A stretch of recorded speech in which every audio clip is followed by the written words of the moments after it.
Antes ya me presentaron, mi nombre es Omar Soto, tengo una formación básicamente en todo lo que es emergencias, desastres, rescates, como técnico en urgencias médicas en la Cruz Roja y bomberos. Actualmente trabajo en el DIP de Guadalajara, aquí en esta ciudad. Me gustaría saber con quién estamos platicando esta tarde, si se gustan presentar una por una. Empezamos por Elena. ¿Qué tal? Buenas tardes, yo soy Elena Telles, bueno, de carrera también psicóloga. Vengo de Lima, Perú. Mucho gusto. Y participo en el Centro de Formación de Salud de San Camilo en Lima. Qué gusto. Perú tiene un excelente cuerpo de psicólogos bomberos. Yo creo que el mejor del mundo, ¿eh? En especial de España y los esfuerzos que hacemos aquí en México. Bien, Marilena Martínez.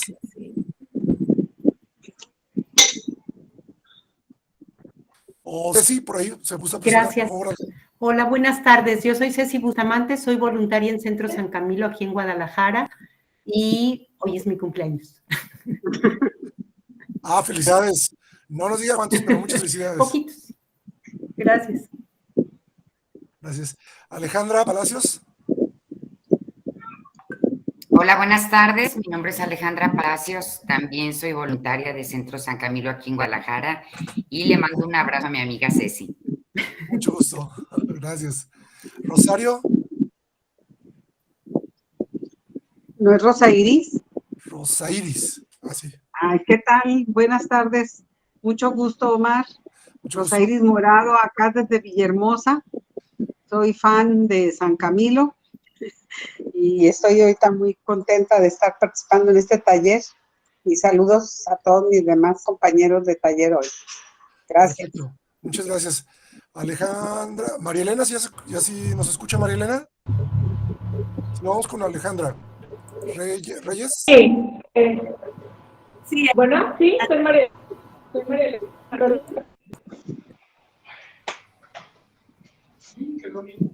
¿Me puedo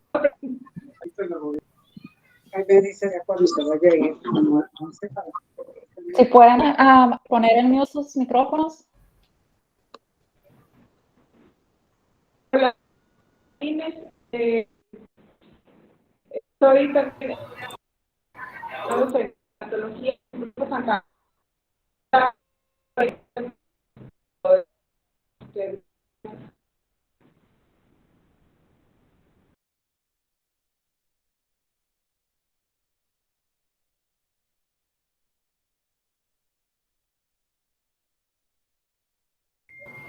Omar, estás con tu micro apagado. Gracias. María Elena, se corta mucho tu comunicación. Alejandra. Yo soy Ale Reyes, soy optometrista y soy homeópata. Mucho gusto. Marcela. Gracias. Gracias a ti, bienvenida. Marcela. Hola, buenas tardes, soy Marcela. Soy voluntaria del Centro San Camilo aquí en Guadalajara desde hace 8 años. Y bueno, pues me dedico a eso y al hogar. Ok, perfecto. Bienvenida.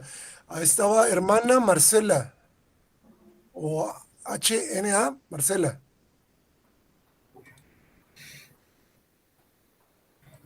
Tu micrófono. Sí. Hola, soy Marcela Pablaza de Chile, soy religiosa, hermana misionera redentorista y bueno, de profesión orientadora en relaciones humanas y familia. Mucho gusto, hermana, bienvenida desde Chile. A Gina de Alba. Hola, yo soy estudiante en Centro San Camilo, terminé tanatología y ahorita estoy en relación de ayuda y también estoy en una maestría en ciencias de la familia y soy ama de casa también. Muy bien, bienvenida, gracias. Gracias. Edwin Bernal. Hola, ¿qué tal, compañeros? Buenas tardes. Bueno, yo soy estudiante de medicina prescriptivista, más sin embargo trabajo actualmente como manejador de alimentos en Medellín y estoy aquí porque llevo un proyecto de apoyo hacia los pacientes COVID y estoy aquí para aprender todo lo posible para brindar mejor a este apoyo.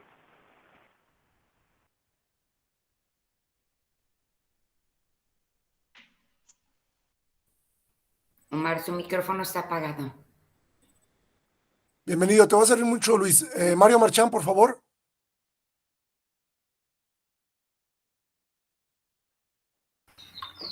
Soy de Chile, participo con los Camilos de acá de San Bernardo. Soy pediatra y trabajo en una clínica privada donde trabajamos un poco de acompañamiento por un tiempo. Últimamente estamos un poquito flojos, entonces vengo a reenergizarme. Gracias. Perfecto, bienvenido. Vamos a aprender unas cuantas cosas nuevas. Silvia Hernández, por favor. Hola, ¿qué tal a todos? Soy licenciada en psicología, terapeuta familiar y de pareja en San Diego, California, en Estados Unidos, consejera de duelo certificada y educadora de duelo certificada también en Estados Unidos. Y radico en la frontera, entonces estoy entre Tijuana, en México, y en San Diego, California, en Estados Unidos. Perfecto, y muy contenta de estar aquí en el Congreso. Muchas gracias, bienvenida. Marta Padilla. O Sara Anguiano. Marta, tu micrófono. Sí, mi nombre es Marta Padilla, soy de Tepatitlán, de aquí del estado de Jalisco. Pertenezco al grupo de acompañamiento en duelo, perteneciente a la diócesis de San Juan de los Lagos. Me da gusto estar con ustedes. Muy bien, muchas gracias, bienvenida. Sara Anguiano. A sus órdenes, joven Omar, buenas tardes. Soy tanatóloga, estudié tanatología clínica en el antiguo Hospital Civil aquí en Guadalajara, donde estuve de voluntaria 2 años y medio, apoyando a pacientes moribundos en cáncer terminal. Y después me fui a estudiar tanatología educativa en San Camilo, apoyando ahora en un grupo de una parroquia católica aquí en Guadalajara. Doy apoyo emocional a personas que han perdido a sus seres queridos ahorita con el COVID y pues los apoyo ahora sí en forma virtual por mis, ahora sí, mis cuidados que debo de tener y el respeto al paciente. Muchas gracias y contenta de estar aquí con ustedes. Bienvenida. Judith Bazán. Hola, mucho gusto, maestro Omar. Yo soy Judith Bazán Briceño, yo también pertenezco al voluntariado del Centro San Camilo, aquí en Guadalajara, y bueno, estoy muy emocionada por este tema, que es lo que estamos viviendo más. Estoy en el acompañamiento en relación de ayuda también. Perfecto, muy bien, bienvenida. Gracias. Aldo de Jesús, o si es, no, o es el hombre de la computadora.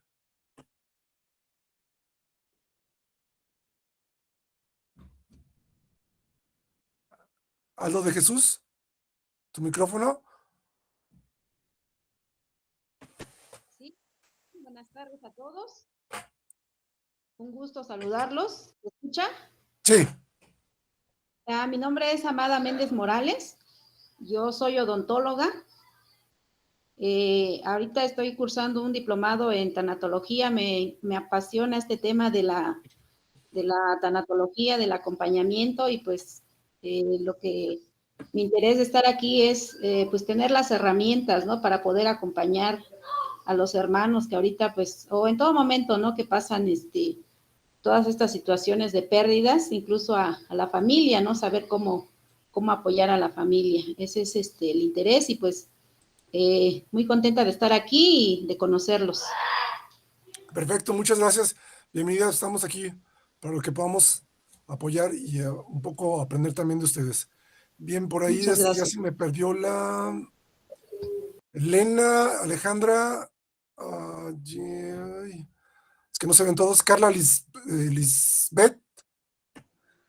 Sí, buenas tardes. Sí, buenas tardes.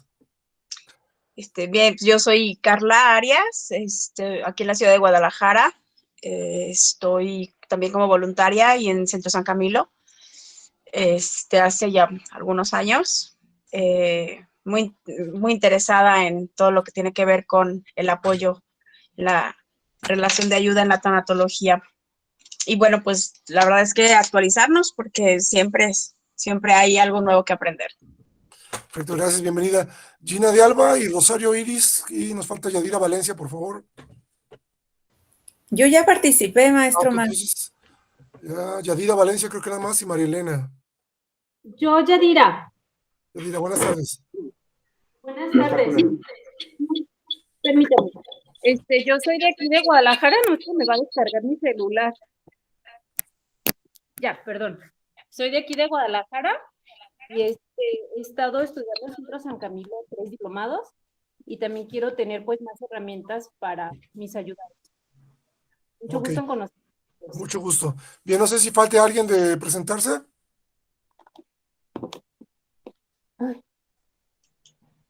No, ¿verdad? Ok. Creo que somos todos. Sí, ya somos todos. Pues buenos todos. Tenemos muchas gentes de diferentes ciudades, diferentes lugares. Estoy conectado en dos partes porque quiero ver lo que estoy transmitiendo. Estoy conectado en el teléfono y aparte estoy conectado en la computadora, entonces por eso ahí, si me ven dos veces. Bienvenido, pues buenas tardes, vamos a compartir un poquito con ustedes. La dinámica va a ser la siguiente, vamos a hacer una presentación teórica para explicar esto del duelo, que prácticamente no es un duelo por muerte súbita o repentina, sino más bien es una intervención en crisis. Y ahorita vamos a ver por qué no se le puede denominar un duelo cuando nosotros perdemos una persona en un accidente, un ser querido o una situación de emergencia. ¿Sale? Entonces, sin más preámbulo, voy a la presentación. Maestro, perdone, voy a aparecer con nombre de Fernando, porque es la computadora de mi esposo, pero soy Rosa Iris, sí, gracias. Y a lo mejor apago un poco mi cámara porque es muy inestable el internet.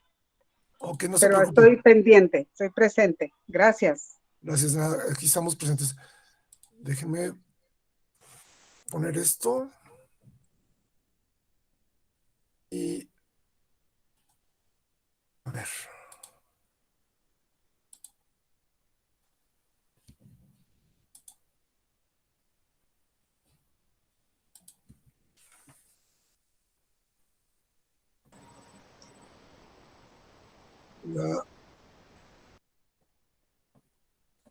La presentación no se ve, ¿verdad?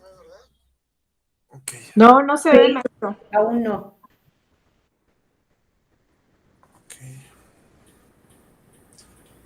Ahora está presentando, todavía no aparece la presentación, no. No, todavía, no, todavía.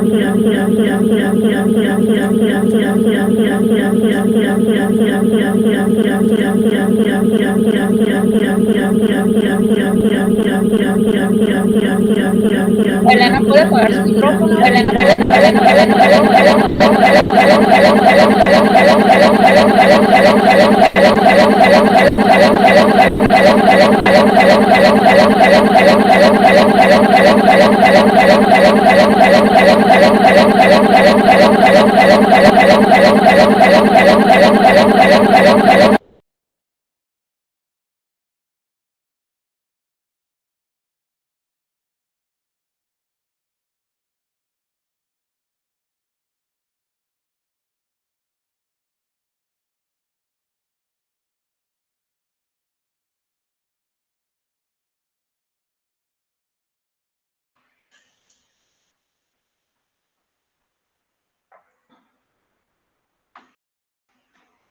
Maestro, su micro está apagado. Y la presentación ya se ve. Solo falta activar su micro.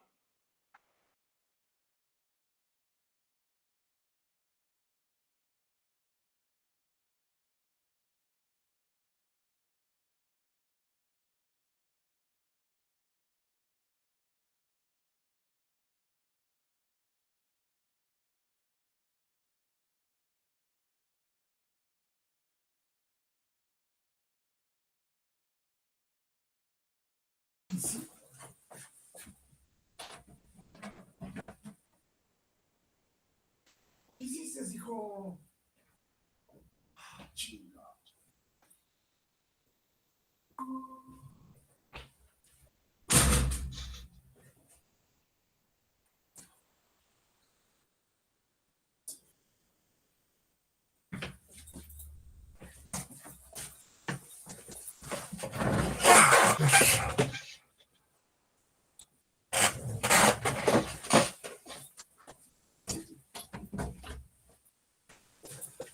Ok, vamos nuevamente. Se me desconectó el internet. El cable, un momento. Listo, una ventana. Vamos aquí. Maestro Omar, una pregunta. Intervención en crisis, ¿están dando este taller o lo van a dar en línea en San Camilo? ¿No sabe usted? No sé, ahorita es un taller, nada más es la presentación. Me Ajá. pidieron compartir con ustedes este taller, este pequeño taller de intervención en crisis por muerte repentina en emergencias y desastres. Ah, ok, pero no está ahorita en San Camilo, ¿verdad? Para no. tenerlo como taller, para agarrarlo. Ok. Podríamos visualizarlo y tenerlo presentes por ahí. Bien, tenemos entonces, sí, gracias. Por ahí la intervención. Por crisis, por muerte repentina. ¿Por qué utilizo la palabra crisis? Porque la muerte repentina en emergencias y desastres no podemos tratarla como tal, como si fuera un duelo. Y vamos a ver por qué. ¿Y qué pretendemos esta tarde aquí con ustedes? Vamos a identificar las formas de abordaje y atención psicológica de primer orden ante una situación de muerte repentina o súbita. O sea, repentina que no te la esperabas y súbita que tú la estás presenciando en una emergencia o desastre, y esta cómo afecta nuestro equilibrio biopsicosocial. No solamente la muerte como tal, o la pérdida de un ser querido, o la pérdida de nuestros bienes, nos va a afectar tanto en las cuestiones biopsicosociales, sino de todo nuestro equilibrio biológico, psicológico y nuestro entorno social, porque también somos seres sociales y las pérdidas se dan dentro de un núcleo social y de un núcleo familiar. Entonces, esto es lo que pretendemos. Vamos a identificar las formas de abordaje y atención. Una pregunta, ¿sí me están, ¿sí se está viendo la presentación? Sí. Sí. Perfecto. Es que estoy acá en el teléfono, no se ve. Ok, la crisis y la muerte repentina. Primeramente voy a hablar de crisis. ¿Por qué vamos a hablar de crisis? Porque en sí, al momento de que tú tienes una pérdida repentina o súbita en una situación de emergencia o desastres, nosotros no tenemos la forma de iniciar un duelo como tal. Estamos en una crisis psicológica, emocional, de la cual nosotros necesitamos atender y necesitamos salir de ella para poder iniciar a vivir el duelo, ¿sí? Y eso sucede en los minutos, horas, hasta aproximadamente 72 horas después de que sucede el evento, ¿sale? Y primeramente vamos a revisar algunos conceptos de lo que es la crisis. ¿Cómo se genera una crisis psicológica? El primer modelo que vamos a revisar, Kaplan, que a quien le debemos mucho de los conceptos que se utilizan en psicología de emergencias y de intervención en crisis, ya en 1964 él nos mencionaba, ¿no? Nosotros tenemos un impacto, una situación de emergencia. Aquí puede ser un accidente automovilístico, un acto de violencia, un atentado terrorista, o simplemente un accidente que está sucediendo, o un desastre natural, o ahorita lo que están muchos de ustedes viviendo, pacientes de COVID, que no es tan repentino ni tan súbito, pero que sí es muy, muy rápido cuando se da ya con enfermos que están muy graves, ¿no? Entonces, este impacto y empieza una cuestión lineal. Empezamos a tener soluciones ineficaces. O buscamos comer más, consumir alcohol. Maestro, fumar. perdón, estamos Sí. en la diapositiva, en la primera nada más, no ha cambiado. A ver.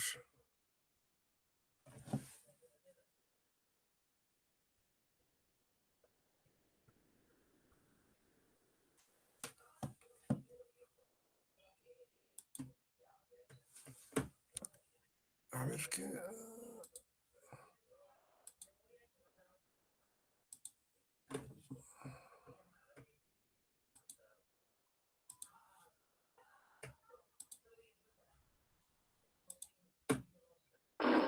Ok. Maestro Omar, Aquí sí vemos ¿necesita ayuda para su presentación? la crisis y la muerte repentina. ¿Ya se ve la presentación? Perfecto, perfecto. Ok, bien. Entonces, vamos a la primera aquí diapositiva. Entonces, les decía que Kaplan, ¿no? Entonces, él nos habla que tenemos el impacto, y después empezamos una serie de soluciones ineficaces. Si estas soluciones ineficaces que se dan dentro de las primeras horas o días no funcionan, buscamos otras alternativas. Y si no, esto no nos soluciona nuestra situación, que nos están metiendo en problemas después de una muerte, una situación de desastre o emergencia, vamos a tener una desorganización y esto es igual a una crisis. Entonces aquí es como se empieza a formar esta crisis. Las soluciones ineficaces buscamos de alguna manera compensar lo que está sucediendo según este modelo y buscamos otras alternativas, a lo mejor apoyo en alguien, en un amigo, en un familiar y no lo encontramos y esto nos hace que entremos en crisis. Este es un modelo propuesto por Kaplan en 1964. Después tenemos otro modelo. Sí, ya se están viendo las presentaciones, ¿verdad? Sí. Es el síndrome de adaptación de Sam-Skelly.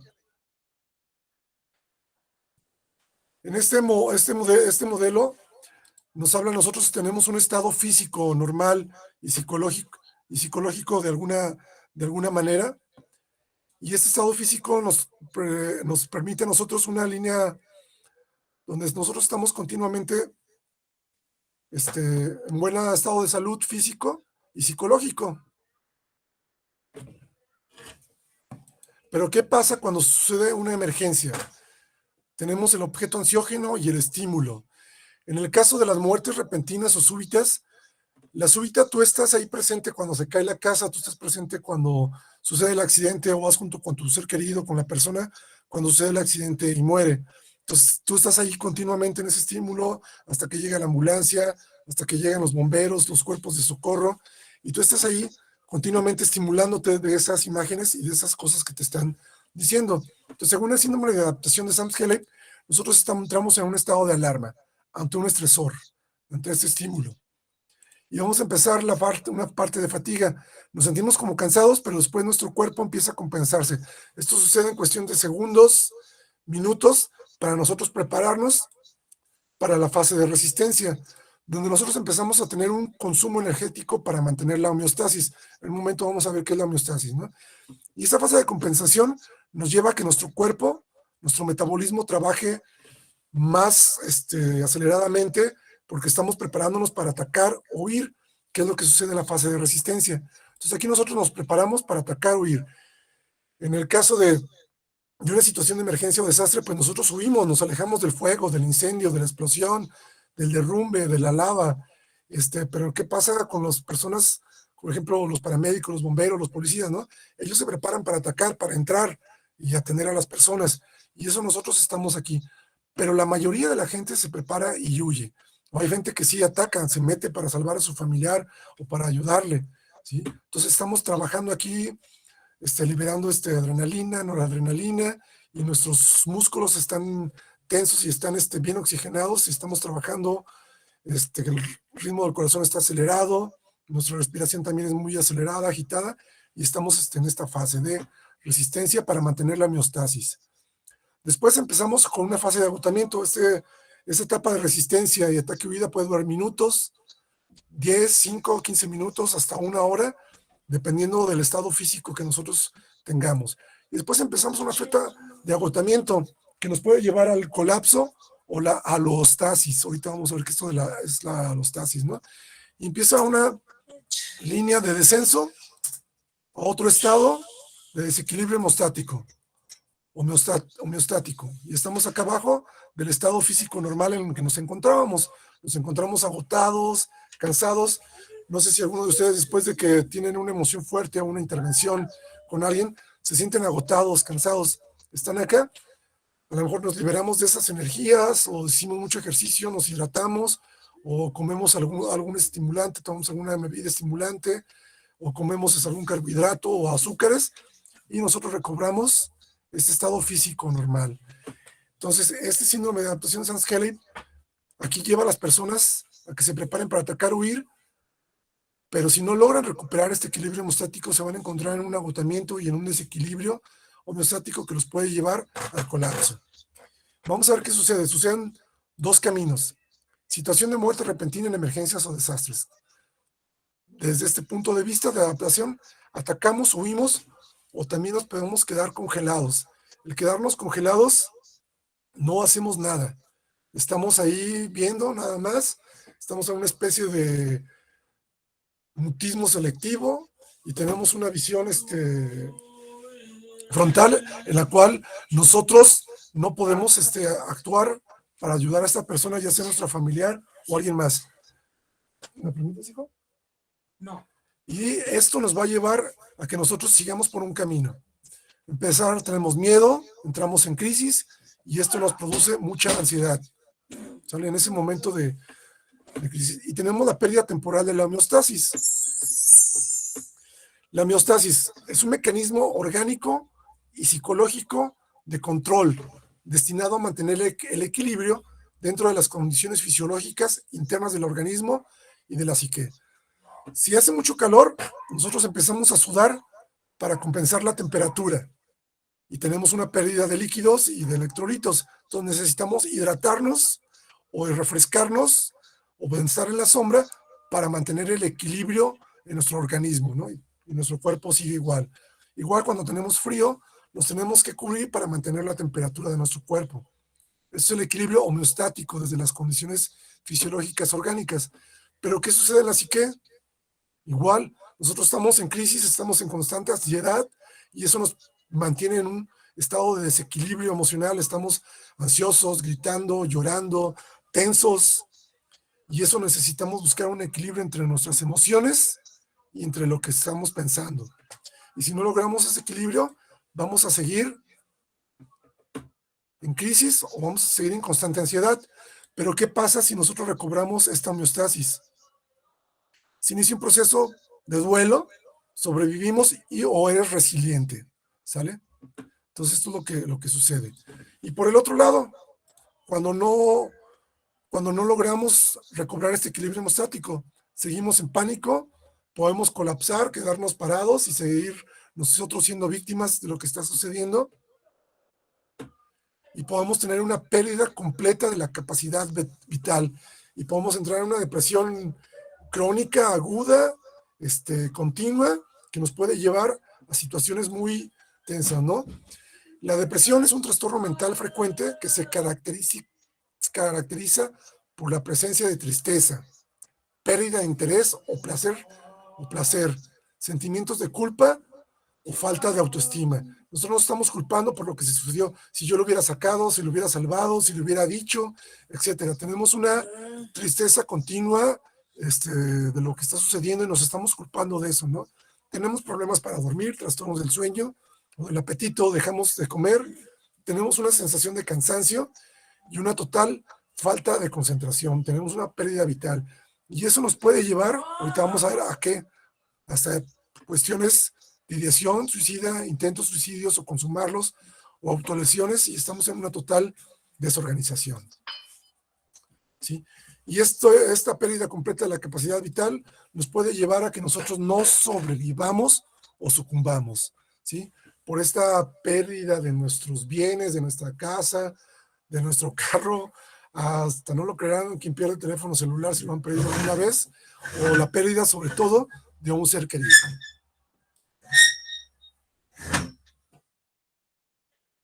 Bien, entonces ya vamos a hablar sobre la pérdida repentina, ya sea por un accidente o una situación de desastre, ¿no? Donde estamos aquí esperando la recuperación del cuerpo. Aquí voy a hablar sobre México, en la Ciudad de México, en el Estado de México, el caso que sucedió hace algunos mes y medio, donde se desgajó un cerro, unas piedras sobre unas casas, y quedaron atrapadas parte de una familia, la mamá y 2 hijos, y el papá se salió a trabajar, eso fue temprano, y tardaron 2, 3, 4 días, 2 días en recuperar uno de los cuerpos, y otros 2 días más en recuperar el cuerpo de la mamá y de la hija, ¿no? Me platica un amigo del ERUM, de la Ciudad de México, del Cuerpo de Urgencias Médicas y Rescates, que precisamente el señor estaba culpándose ahí por esta situación que sucedió de la pérdida de sus hijos. Si yo los hubiera sacado, si les hubiera dicho, si no me hubiera ido a trabajar, yo me hubiera muerto con ellos. Ahorita vamos a ver cómo se presentan ese tipo de situaciones. Y estaba en una crisis completa. Los cuerpos de psicología de la Cruz Roja y también de Protección Civil que acudieron al lugar no podían hacer una contención del señor, estaba totalmente en una pérdida de capacidad vital, no quería comer, no dormía y estaba ahí. Y menciona que en ese inter, creo que el primer día antes de localizar el cuerpo de su hijo, localizaron un perro y al perro le empezaron a dar maniobras de RCP y por ahí la gente tuvo que pedirle a los rescatistas que dejaran al perro y se concentraran en la búsqueda de los cuerpos, ¿no? Entonces, hay muchas situaciones que son muy diferentes al estar en un consultorio clínico, en un hospital, donde tenemos un ambiente de alguna forma controlado, a un lugar donde no lo tenemos controlado, como puede ser en una situación de desastre, donde está el derrumbe, hay cuerpos de socorro, o hay una pérdida de un hijo por ahogamiento en un cuerpo de agua, donde tenemos que hacer la intervención aquí, directamente ahí en el lugar, con el papá o con algún familiar, ¿sale? Entonces, aquí O'Connors nos dice que el caso específico de la muerte repentina, súbita o violenta de un ser querido, nos dice que diferentes teóricos han sustentado que en el proceso de vivenciar una pena, es decir, en el duelo, lo que hemos aprendido prácticamente, que el duelo necesitamos vivir las etapas de una manera ya sea lineal o justapuesta, primero la ira o la aceptación, después la teoría de Elizabeth Kubler-Ross sobre el duelo. Aquí la podemos encontrar todos juntos, de un solo jalón, ¿sí? Pero aquí lo que nosotros debemos hacer es, se presenta con frecuencia síntomas específicos, indicadores de crisis. La persona está en crisis, no está en duelo. Y ahorita vamos a ver ese tipo de crisis, ¿cuáles son? Bowlby en el 2002 nos menciona que tales síntomas pueden ser la depresión severa o crónica. Ya lo vimos, ¿no? La persona no quiere hacer nada, no quiere comer, no quiere dormir hasta no recuperar el cuerpo. O no quiere hacer nada, ya recuperaron el cuerpo, en un accidente tiene que ir al servicio médico forense para que recupere el cuerpo. Pero resulta que no encuentra los documentos, está desesperado porque no tiene su identificación, su acta de nacimiento o su carnet de identidad, en algunos otros países se llama, y no pueden entregarle el cuerpo por esa falta de documentos, no pueden, porque se perdieron en la casa. Ok, lleva testigos, le dan una carta. Aquí afortunadamente en nuestro sistema mexicano, podemos obtener las actas de nacimiento de manera digital, nos metemos a la plataforma de México, no me acuerdo cómo se llama la plataforma, México MX, algo así, y tú obtienes tu acta de nacimiento inmediatamente, pagas 70 pesos, se te manda digital y ya la tienes. Tramitas tu CUR también en línea y ya tienes 2 documentos de identidad tuyos o de tu familia para poder recuperar el cuerpo. Pero hay personas que no los tienen o no saben esa información y eso los mantiene en un estado de depresión continua, ¿sí? Sentimientos de culpa. Fonegrad en 1996 nos habla de esos sentimientos de culpa. Si hubiera estado, lo hubiera rescatado. Si hubiera estado en la casa cuando se inundó, los hubiera sacado, sobre todo si son hombres. O si yo hubiera estado hecho por mi familia. O si no hubiera ido al hospital ahorita en tiempos de COVID. Si no hubiera ido al hospital, no se hubiera muerto. Mucha gente tiene ese pensamiento y ustedes lo han visto los que están haciendo intervención en hospitales o con pacientes de COVID. Cuando entran al hospital, generalmente ya entran graves porque le dan largas a la atención y ya entran con cuadros muy graves de la enfermedad y sucumben y mueren a los días, ¿no? O no tenemos tiempo de despedirnos de ellos y eso nos causa un sentimiento de culpa.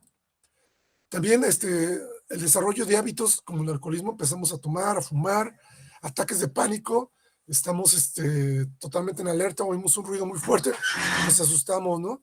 Conductas agresivas, somos agresivos con la gente, o incluso tenemos pensamientos o ideaciones suicidas. Salud. Y esto nos lo dice ya Goldman en 1989. Entonces, estas situaciones que se presentan en estas situaciones de pérdidas repentinas o súbitas de un ser querido, podemos encontrar todo esto. Y lo vamos a ver más que nada, ¿no? Esta información está adaptada a salud mental durante la pandemia. Es un curso en línea que ofrece la Secretaría de Salud y nos menciona qué sucede a nosotros en este tiempo, ¿no? Nosotros estamos aquí, tú puedes ver a esta persona y no nos imaginamos qué es lo que está sucediendo, qué es lo que le está sucediendo a ella. Está con los ojos cerrados, está meditando arriba de su casa, tal vez perdió su...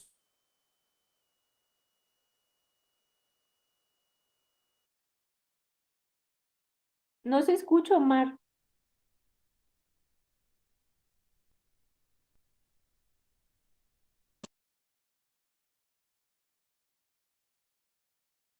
Omar, estás con el micro apagado.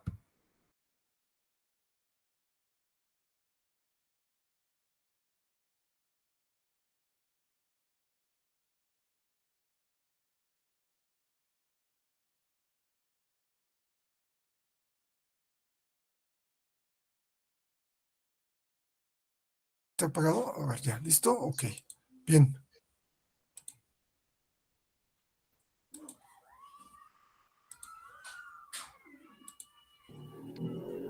¿Se ve la Gracias, presentación? Omar. Sí, gracias. ¿Se ve la presentación? No, la presentación no se ve. ¿Ya se ve? Ya, Ok. sí. Bien, entonces estábamos mencionando que suceden dos cosas en nosotros, ¿no? La salud física, empezamos a tener cefaleas o tensiones musculares. Después de ese evento nos empieza a doler la cabeza y empezamos a tener una tensión muscular porque estamos totalmente tesos, ansiosos, o estamos en situaciones de ira o enojo, y cuando estamos en ira o enojo tensamos los músculos de la cara, el cuerpo, los brazos, las piernas, ¿no? Entonces tenemos ese tipo de sensaciones. Empezamos a que nos duele el estómago por problemas de gastritis, y si ya teníamos gastritis, pues se aceleran más, o problemas de colitis, retorcijones ahí que nos duele el estómago, o queremos ir al baño y no podemos hacer del baño y tenemos una gran tensión a nivel gastrointestinal. Podemos empezar a tener problemas de hipertensión, problemas metabólicos, nos sube el azúcar o nos puede bajar. Si no éramos diabéticos, podemos empezarlos a tener, ¿no? Problemas cardiovasculares y el bruxismo. El bruxismo es muy común cuando las personas logran un poco relajarse o después de estar sometido a mucha tensión durante un tiempo, 5 o 10 minutos. Ustedes, quien mastica chicle, después de 5 minutos de estar masticando chicle, o hay gente que está masticando chicle hasta 1 hora, le empieza a doler esta parte de la mandíbula, ¿no? Y eso es el bruxismo, por tener esta tensión de la mandíbula ahí que estamos aguantándonos el coraje, podemos tener este tipo de situaciones. Entonces, es lo que sucede en nosotros. Y si lo vieron, está relacionado con lo que acabamos de ver de los autores, que sucede cuando estamos en una situación de pérdida repentina o súbita. En la salud emocional vamos a encontrar muchos más que coinciden.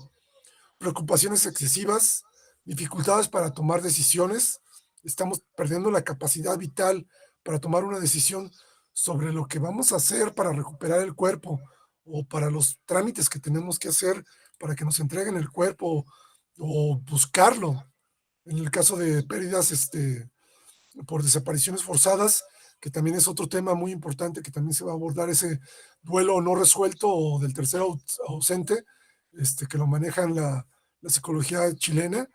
Ellos tienen mucho este concepto del tercer ausente, ¿no? En el caso del COVID también lo tenemos, no tenemos el cuerpo, porque inmediatamente por cuestiones de salud y protocolos el cuerpo va a la cremación y ya no tenemos en nuestros ritos funerarios el velarlo de cuerpo presente y nos podamos despedir de él, ¿no? Tenemos pérdida de la capacidad vital, de la falta de concentración, insomnio, problemas para dormir, ideas de culpa, lo acabamos de ver, ideas de minusvalía. Pobre de mí, ¿qué voy a hacer? ¿Qué va a hacer de mí? Y tenemos ese tipo de pensamientos. También tenemos otros trastornos alimentarios, ya los vimos también, y abusos de sustancias. El más común, el alcohol, o algún otro tipo de pastillas estimulantes para poder dormir, o ansiolíticos, o cigarros. Empezamos a tener este tipo de abusos de sustancias. Entonces, eso es lo que sucede en nosotros cuando tenemos este tipo de situaciones, y esto empieza desde el momento en que sucede el impacto, la pérdida, a los minutos, a las horas, los días siguientes, semanas o meses podemos tenerlo, ¿no? Pero eso es lo que sucede con nosotros, con ustedes, conmigo, como personas. Pero ¿qué sucede en el sistema familiar? ¿Sí? También hay una gran afectación, porque los niños van a sentir la pérdida. La mamá, la hermana, la tía, la otra familia, o los caballeros, nosotros los hombres también, estamos en una negación, estamos en una ira, o estamos en una depresión, en una catarsis, estamos enojados totalmente a la defensiva, agresivos, estamos en un llanto descontrolado por la pérdida de nuestro ser querido, de que nos avisan que lo estamos. Y esas situaciones, en situaciones de desastre, las podemos encontrar en lo que son los refugios temporales, cerca del lugar donde sucedió el evento, ¿no?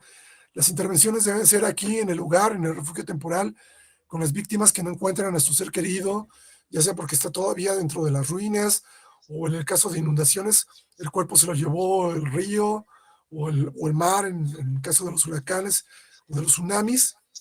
No está el cuerpo, ahí tiene que ser esta intervención en el lugar. Nosotros debemos sentarnos ahí para hacer el contacto visual. El terapeuta o el interventor debe tener esta capacidad de empatía con la persona, o sea, que están sentados literalmente en el piso. No hay un lugar cómodo para hacer la intervención con la familia o con las personas. Parada, en el 2007, nos dice el duelo por muerte súbita de un ser querido. Cuando fallece un ser querido de manera inesperada, se altera el equilibrio del sistema familiar. Y todos los que son psicólogos o terapeutas sistémicos lo van a entender muy bien. Entonces, tenemos un desequilibrio en este sistema familiar, ¿no? Y la consiguiente adaptación a la pérdida supone una reorganización a corto o largo plazo. En este caso, muere el padre de familia, quien es el que aporta la cuestión económica. La madre tiene que ver cómo va a mantener a los hijos. Entonces tiene que ser una adaptación a corto plazo y a largo plazo. Buscar trabajo, quién le va a cuidar a los niños, qué va a hacer para sepultar al señor, ¿sale? O en el caso de que el papá o mamá trabajaban y fallecieron los hijos porque se quedaron en la casa, o sea, es una pérdida muy fuerte. O sea, ¿por qué, si nos alcanza el dinero, por qué trabajas? Los sentimientos tienen que reorganizar ahí el núcleo familiar, ¿no? De las pérdidas. O cuando los hijos ya son mayores y trabajan, pues pueden ayudar a la madre. Se tiene que hacer una reorganización, ¿no? Yo, por ejemplo, en la pérdida de mi padre fue en el 2008. Yo me encontraba aún estudiando y trabajaba fuera de aquí de Guadalajara, en Puerto Vallarta. Y ya en el momento de la negociación y todo, hablé con mi hermano. Mi hermano vivía aquí en Guadalajara. ¿Te vas, mi mamá, se puede ir contigo? Me dijo, sí, no se va a ir conmigo, yo me voy a ir a la casa de ella. Y se vino a vivir a la casa de mi mamá. Eso a mí me ayudó muchísimo a yo solventar mi duelo. No fue una pérdida repentina, pero fue una negociación, esa reorganización a corto y a largo plazo, ¿no? En la que las etapas del duelo familiar e individual se influyen recíprocamente, ¿no? Entonces, tenemos en las cuestiones familiares que suceden y las cuestiones individuales. Porque, por ejemplo, en una muerte repentina, no todas las personas asimilan la muerte de la misma manera, o todos no hacen una catarsis, o no hacen catarsis, o hay unos que hacen una catarsis más fuerte, están agresivos, violentos, o están en un llanto despavorido, ¿no? Y esto es lo que nosotros en un tipo de emergencia debemos buscar. Por ejemplo, un caso. Estaban en una fiesta, dos señoritas, salen, sufren un accidente, las dos mueren. Por azares del destino, la familia la pueden localizar porque fue cerca de la casa. Llegan los papás, los cuerpos de bombero. Cuando llega la familia, mis compañeros estaban ya viendo, estaban declarando la muerte, tenían lesiones incompatibles con la vida, tenían exposición de masa encefálica por el oído y por el nariz, una de ellas, y la otra tenía datos de decorticación y muerte, ¿no? En el lugar. La mamá estaba en un llanto despavorido. Ayuden, hagan algo. Por las cuestiones legales, ya mis compañeros, los bomberos, los rescatistas, no podían manipular ya el cuerpo hasta que no llevaran el servicio médico forense y tomaran las fijaciones de la escena, la fijación de la escena, y pudieran recuperar el cuerpo, y ya pudieran hacer la intervención los bomberos para liberar los cuerpos, ¿no? Me toca llegar, empiezo a recabar la información, veo la situación, empiezo a valorar la situación, quiénes eran los familiares, el papá, la mamá, los tíos y otros primos que estaban ahí, familia, porque estaban en una reunión familiar. Afortunadamente el padre estaba más tranquilo y con él hice la intervención. Oigan, me dice el jefe, el del servicio, el comandante del incidente, Lick, ¿qué va a hacer? Deja a la señora, estate ahí junto a ella, deja un bombero en todo momento junto a ella. Si lo golpea o lo dice o lo maldice, no sé a quién pongas ahí, pero deja que esté más fuerte. Voy a hablar con el señor y ahorita regreso. ¿Usted es el papá? Sí. Y ya le empezamos a explicar lo que va a suceder. esta es la intervención, es una intervención en crisis. Tenemos que buscar cómo intervenir. No es lo mismo que ya te llegue esa señora, te llegue al consultorio, te llegue al hospital, a lo mejor ya tienes un medio más controlado, la señora ya llega cansada, ya hizo la catarsis y ya es más fácil hacer la intervención. Pero ahí en el lugar, eso es lo que tenemos que hacer. Entonces al señor se le explica, en el momento que la señora se canse, deje de llorar, usted y yo nos vamos a acercar y me va a ayudar a que suelte a la hija para que mi compañero la pueda acomodar en lo que llega el servicio forense. Sí, lo que usted diga. Y eso hicimos hasta que llegó el servicio médico forense. Entonces, aquí tenemos que hacerlo a corto plazo. Pero ya entrando en el duelo de padres por tener un niño con síndrome de Down, Asociación Mexicana de Tanatología, es un artículo muy bueno, cómo también los padres procesamos este duelo, porque es un duelo, ¿no? Yo tengo un niño con autismo y tuvimos que procesar este duelo, ¿no? Es el que ven a veces atrás de mí, por aquí. Entonces, el proceso homeostático que tiene por finalidad, me gusta mucho esta definición, que el sobreviviente se adapte a la pérdida y pueda continuar con una vida en plenitud. Entonces, este es el duelo porque utiliza la palabra homeostasis. Entonces, tenemos que ayudar a esta persona que está en crisis, a esta persona que sobrevivió, se adapte a la pérdida y pueda de alguna forma continuar con su vida a plenitud o de la mejor manera sin ese ser querido o reconstruir sus bienes. ¿Sale? Entonces, esa es la finalidad de que debemos buscar en el duelo, en estas situaciones de crisis, de pérdidas por muertes repentinas o súbitas. Aquí Wonder y Nightmare nos dicen, esto está parada, duelo por muerte súbita. El duelo comienza normalmente con la pérdida del ser querido y se puede considerar acabado, según Wonder y Nightmare, cuando el superviviente muestra capacidad de, son 2 puntos, reorganiza su vida a un nivel parecido al que siempre tuvo. ¿Sí? Aquí es donde podemos encontrar lo que es la alostasis. En biología, la alostasis describe el proceso a través del cual el cuerpo sometido a situaciones de exigencia o estrés logra recuperar su estabilidad realizando cambios de comportamiento fisiológicos o psicológicos que le permiten mantener un equilibrio estable diferente al inicial. Ok. No vas a lograr el mismo nivel, la homeostasis, no vas a lograr el mismo equilibrio psicosocial que tenías antes de que sucediera la muerte. Entonces puede estar más arriba o más abajo, ¿no? A lo mejor si dormías antes 8 horas, vas a dormir 4. Si antes comías mucho, ahora tienes que empiezas a comer menos para mantener ese equilibrio, ¿sí? Te vas a empezar a sentir cansado. Entonces, debemos mantener esto, ¿no? Si antes tú eres una persona muy fuerte y no llorabas, de repente empiezas a llorar y eso te permite liberar tus emociones. Entonces, eso es lo que nos habla la aleostasis, ¿no? Recuperamos cierto equilibrio, estamos estables después de esa situación para poder afrontar la muerte de esa persona, los trámites funerarios, el sepultarlo, el recuperar el cuerpo, el buscar dónde voy a dormir esta noche, qué voy a comer, qué va a comer mi familia. Entonces es lo que nos mantiene, ¿no? Entonces recuperamos un nivel parecido al que siempre tuvimos. Y esto es bien importante, referirse al fallecido sin sentimientos de extrema tristeza o ansiedad. ¿Sí? ¡Ay, se murió! Y otra vez, y ya está tranquilo. Y este caso es un caso con personas con discapacidad cognitiva, con autismo nivel 1, o lo que le llaman, lo que se llamaba antes Asperger, que es el actual, es el nivel 1 funcional, con capacidades sobresalientes y de comunicación.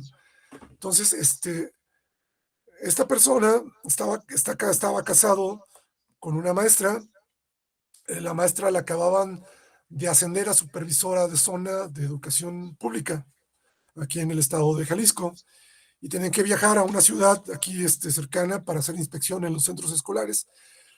Se volcó el camión camino a esta ciudad, fallecieron 5 personas y falleció la la esposa de este señor, el cual tenía autismo nivel 1, y me hablan mis compañeros porque no podían hacer intervención con el señor. El señor estaba sentado junto al cuerpo y mis compañeros necesitaban que el señor no estuviera ahí para poder sacar los otros cuerpos, mover el cuerpo de la señora, y no podían hacer la intervención.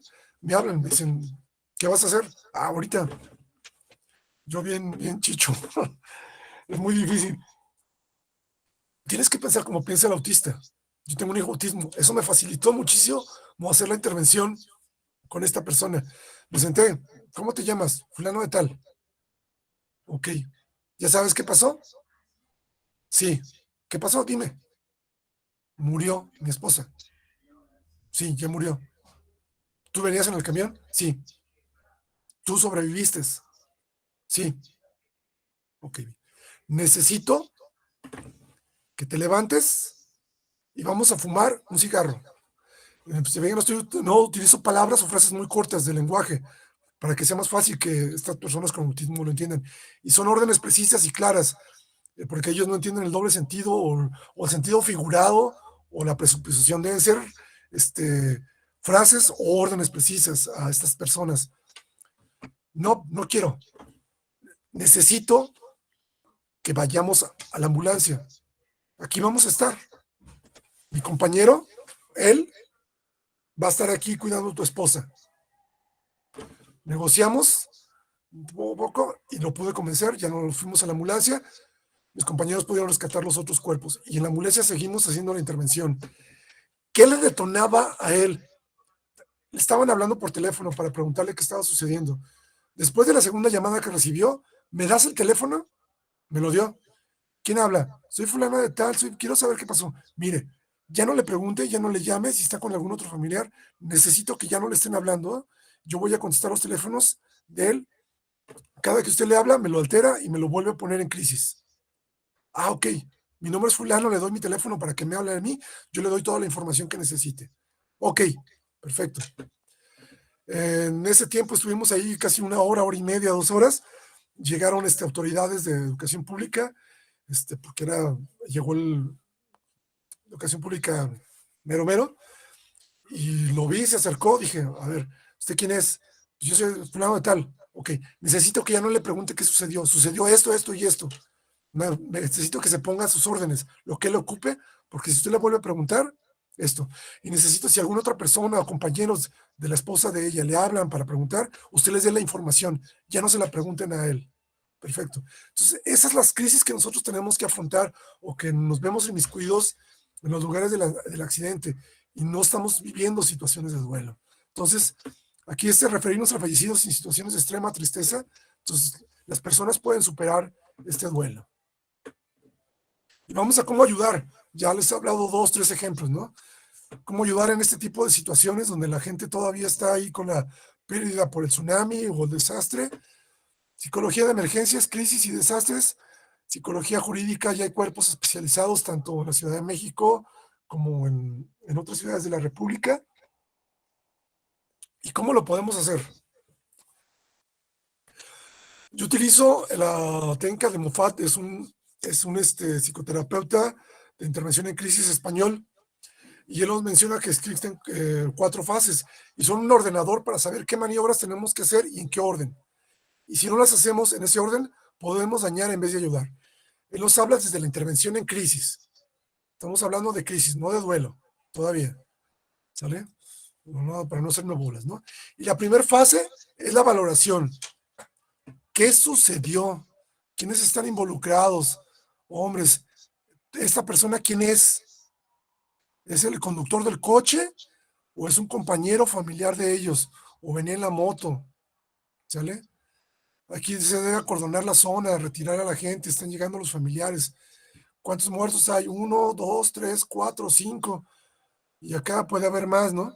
Valorar la escena, que la escena segura para podernos acercar y intervenir. Aquí el compañero de seguridad tiene entrenamiento en intervención en crisis o primeros auxilios psicológicos y lo está abordando. Está tocando el hombro, no está tocando otra parte de su cuerpo y está tratando o buscando de mantener un contacto visual con esta persona que posiblemente sea hermano, familiar o amigo de las personas que están aquí, ¿sale? Y él se va a encargar de hacer la intervención con él en ese lugar. Y después, según las técnicas para dar malas noticias, buscar un lugar más tranquilo donde poderle explicar lo que va a suceder. Mientras retiran los cuerpos, se contiene el fuego o lo demás. Entonces, la fase de la valoración que nosotros hacemos, la hacen los cuerpos de emergencia, bomberos, policías o personal de intervención en crisis en el lugar. ¿Qué tenemos que considerar? ¿Qué tipo de catarsis? ¿Es lenta o es súbita? Está enojado, gritando, ¿sí? ¿Qué le vamos a preguntar a esa persona? Solamente llevarlo hasta una regresión, solo hasta el momento de lo que sucedió para hacer la atención. ¿Cómo te hizo sentir este evento? ¿Y en este momento qué sientes? ¿Cómo te sientes? Debemos considerar por ese lado, ¿no? No suponer ni indagar qué, cómo, cuándo, dónde. Tenemos que tener nosotros la información clara o precisa de lo que sucedió, cómo sucedió. Por ejemplo, me tocó hacer la intervención con una mamá de un niño, un joven, que se ahogó en un cuerpo de agua. Me pregunta la señora, quiero saber cómo murió. Pasó, estaba echándose clavados, posiblemente le dio un calambre por el rigor de una de sus extremidades, posiblemente ella tiene un calambre, y hay una cosa que se llama en natación flotabilidad negativa, no pudo flotar y se fue al fondo, y eso fue lo que sucedió, señora. ¿Algo más que quiera saber? Por mi formación, yo sé esa información de cómo suceden ese tipo de situaciones. Más información se la puede proporcionar al servicio médico forense cuando usted recupere el cuerpo. ¿Algo más, señora? No. Muchas gracias. Estamos empleando técnicas de cómo dar malas noticias, ¿no?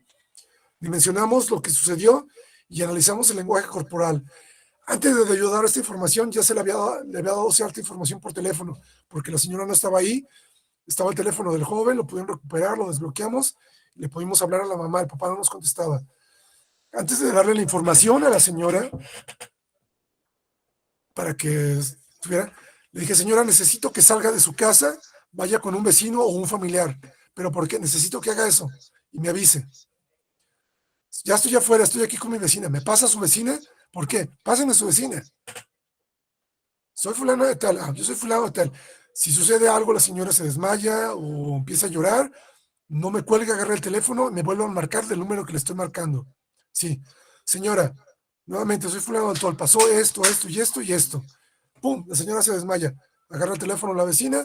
Señora, ya va para allá la ambulancia.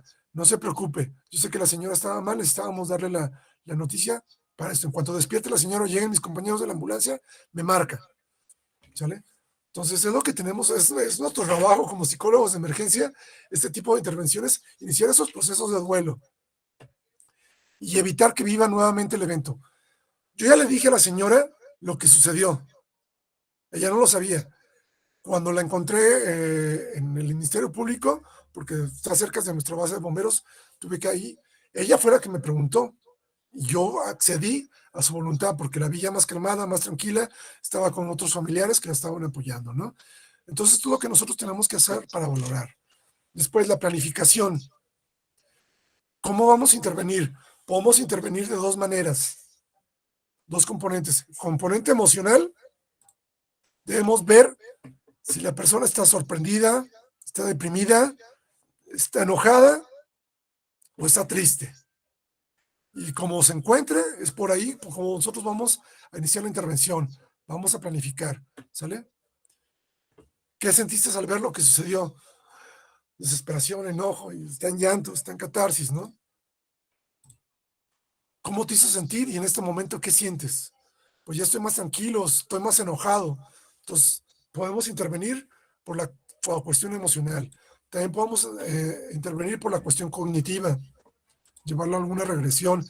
¿Qué sucedió? ¿Qué quieres saber? ¿Estás seguro que sucedió? Porque sucedió esto y esto y esto, ¿no? ¿Cuál fue el momento más difícil, no? Por ejemplo, me tocó hacer una intervención reciente, una cuestión de suicidio. Yo tenía fotografías del suicidio que lo habían compartido unos compañeros. Cuando me toca hacer la intervención con la esposa, la señora decía que su esposo traía colgado su gafete de identificación. Yo ya había visto la imagen del señor cuando lo voltean, no traía su gafete.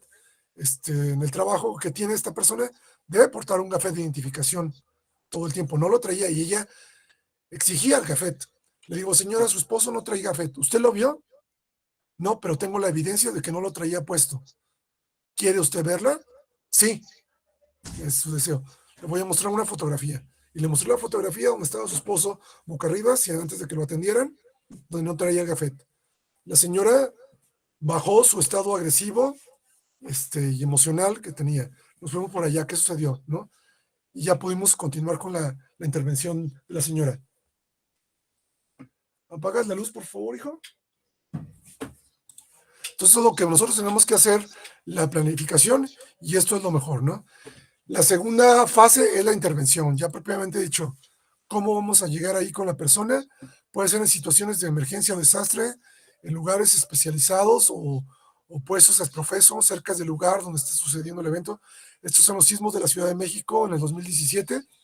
Me tocó hacer una intervención en el lugar, también allá en Ometepec, en Morelos. Yo estaba en Zapopan en ese tiempo y nos mandaron allá a Morelos con esta niña a hacer una intervención de crisis. Tenía una crisis muy severa, no tuvieron una pérdida, pero su casa aparte se destruyó, entonces ella vio un ruido muy fuerte y salía corriendo. La mamá y la abuela no la podían contener, ¿no?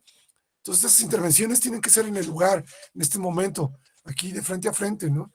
Con las personas, van y buscan la ayuda, están ahí esperando su turno para recibir esta atención.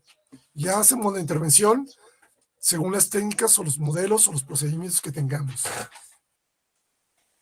Yo lo que sugiero, que identifiquemos las respuestas emocionales del individuo para intervenir por esa línea. Y debemos identificar si están en ira, si tienen una tristeza muy severa, están en llanto, tienen miedo o están en un estado de impotencia. Generalmente la impotencia sucede cuando estamos en situaciones de desastre. Por pérdidas repentinas estamos en ira, tristeza o miedo. Y la impotencia en situaciones de desastre, porque no saben qué hacer, por qué sucedió esto. Y por ahí podemos intervenir por las cuestiones religiosas o divinas. La ira, dejar que la persona despotrique, hable, grite, se viva esa catarsis y podamos hacer la intervención. La tristeza, okay. Está en llanto, está triste, está agresiva. Dejar que la persona sufra esa crisis, no se dañe más. Si tiene miedo de que vuelva, como de la niña que tiene miedo a un ruido fuerte, hacer una desensibilización sistemática, intervenir, ¿no? Y siguiendo los 4 pasos para una intervención en crisis, ¿no? Vamos en el 3. Hay diferentes formas de hacer la intervención. Por aquí le pongo 3. La intervención en crisis de primer orden, hacer contacto psicológico, rapport, presentarnos y ver cómo está la situación, examinar las dimensiones del problema, explorar soluciones posibles, ayudar a tomar una acción concreta y registrar el proceso de seguimiento. Por ejemplo, los primeros auxilios psicológicos, ¿no? Contener las emociones, haciendo rapport, calmar para poder intervenir, explorar posibles soluciones, informar para que pueda tomar acciones concretas, ayudarla a normalizar y, si es necesario, reconfortar. En 4 pasos de Moffat también nos menciona que hacer una contención emocional, contener las emociones. Se fijan, es igual en los 4 modelos de intervención.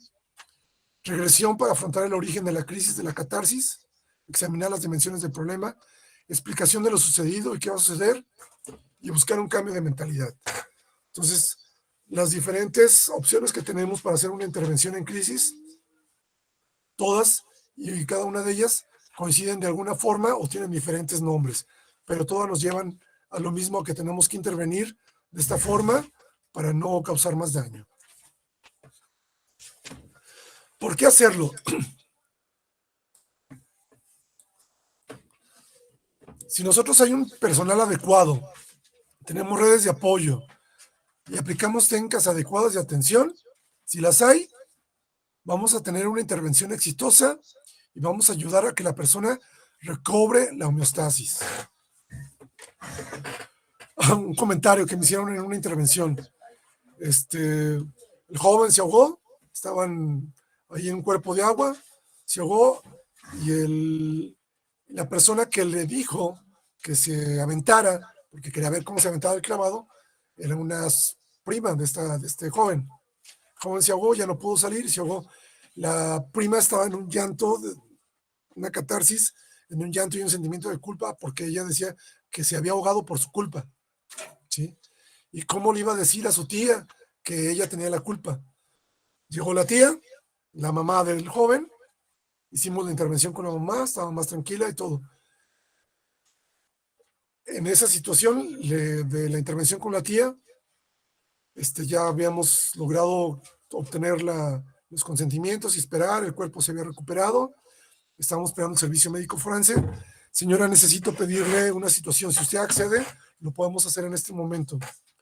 Su sobrina tiene un sentimiento de culpa porque ella le pidió a su hijo que se aventara el clavado para ver cómo se aventaba. ¿Quiere usted hablar con ella? Darle el perdón en este momento, decirle que pues no fue culpa de ella, es algo que sucede. Desafortunadamente falleció su hijo. La señora se me queda viendo, ¿estás seguro de lo que me estás pidiendo? Digo, sí, señora, puede hacerlo, o si no lo quiere hacer, no hay ningún problema.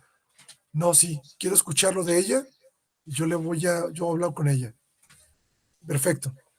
Ya las hablé, las junté, las llevé a un lugar alejado de ahí del lugar del incidente porque todavía no llegaba al servicio médico forense. La señora escuchó lo que le dijo la señorita. La señorita le pidió perdón y se abrazaron y terminó ahí una intervención exitosa. Y escucho yo después un comentario de un comandante del incidente. ¿Sabes la cantidad de terapias que les acabas de ahorrar? Y no en dinero o tiempo, sino la intervención que acabas de hacer, lo que les ayudaste a estas personas. Le digo, sí, fue muy difícil, cuesta mucho trabajo. En la tanatología y en la facultad no nos enseñan a hacerlo. Esto lo tenemos que aprender en la marcha. Son intervenciones en crisis. Buscamos una intervención exitosa. Por eso estamos aquí en este taller, estamos en estos congresos, para obtener estas técnicas adecuadas de atención. ¿Sí? Dentro de las atención de emergencia o desastre, nosotros tenemos 72 horas para aplicar la intervención en crisis de primer orden o lo que son los primeros auxilios psicológicos. Después de las 72 horas hay otras técnicas que debemos emplear, pero tenemos dentro de las primeras 72 horas. Desactivamos el trauma y podemos hacer un duelo, como en este caso, que fue en unas horas, resolver el duelo de la mamá y resolver el duelo o la crisis de la sobrina, ¿no? Y ahí resolvimos esta crisis y le damos un seguimiento profesional al mes o a los 6 meses para evitar que suceda lo que sucede por este lado. Cuando no hay personal adecuado, no te conocemos técnicas adecuadas de atención en ese tipo de situaciones y no se logra esto, la intervención exitosa, seguimos este caminito. Empezamos a tener trastorno de estrés agudo durante las 72 horas o en esas partes. Y empieza a haber trastorno de estrés crónico hasta el mes. En el caso que sean situaciones de trabajo y estas sean repetidas, podemos tener trastorno de burnout que se instala después de un mes y el trastorno de estrés postraumático que se da a los 6 meses. Por eso nosotros a nuestro personal que interviene en ese tipo de situaciones y yo mismo nos hacemos seguimientos a 1 mes y a 6 meses para ver que no tengamos esto. Trastorno de estrés crónico, estemos en burnout o trastorno de estrés postraumático. Y si esto continúa, seguimos en una crisis total, empezamos al colapso y esto nos puede llevar a que tengamos un fallecimiento o sucumbamos, ¿sale?